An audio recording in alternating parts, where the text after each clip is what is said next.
il a posé ses conditions.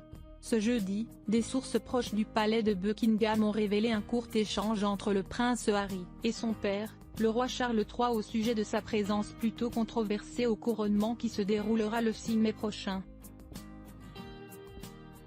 Et le fils cadet de la famille aurait, selon eux, annoncé des exigences à respecter avant de confirmer sa venue.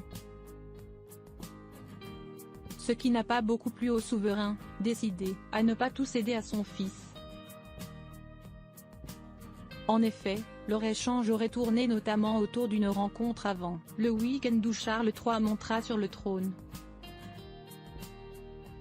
Le prince Harry, qui veut également que son frère William soit présent, serait notamment bien décidé à éviter l'ambiance toxique de ces deux derniers retours au Royaume-Uni pour le jubilé et les funérailles d'Élisabeth II. Brouillé avec son aîné, il s'était senti exclu de toutes les cérémonies et était même reparti aux États-Unis avant que les célébrations du jubilé ne soient terminées.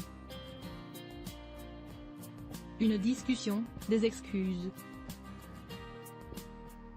Cependant, pas question pour Charles III d'accepter de se soumettre à ce que celui-ci considère comme un chantage. S'il doit retrouver ses fils, il veut choisir la date et le lieu, mais ne sera absolument pas disponible à quelques heures du plus grand jour de sa vie. Il aurait donc refusé cette rencontre selon la presse britannique, qui indiquait il y a quelques jours qu'il voudrait tout de même pouvoir s'entretenir avec ses fils avant le couronnement, mais dans les jours qui viennent. Autre demande qui ne sera pas acceptée, le prince Harry veut des excuses publiques de son frère, le prince William,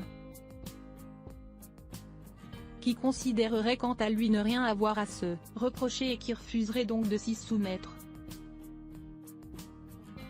Très en colère après les accusations de son cadet, selon des proches, il aurait lui aussi de nombreux griefs mais sur lesquels il ne s'est jamais exprimé en public, respectant la ligne de conduite de sa grand-mère, « Never explain, never complain ».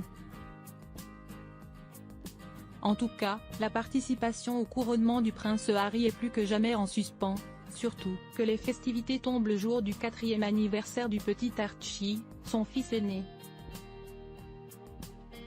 Alors, sera-t-il là, pas là? Telle est la question.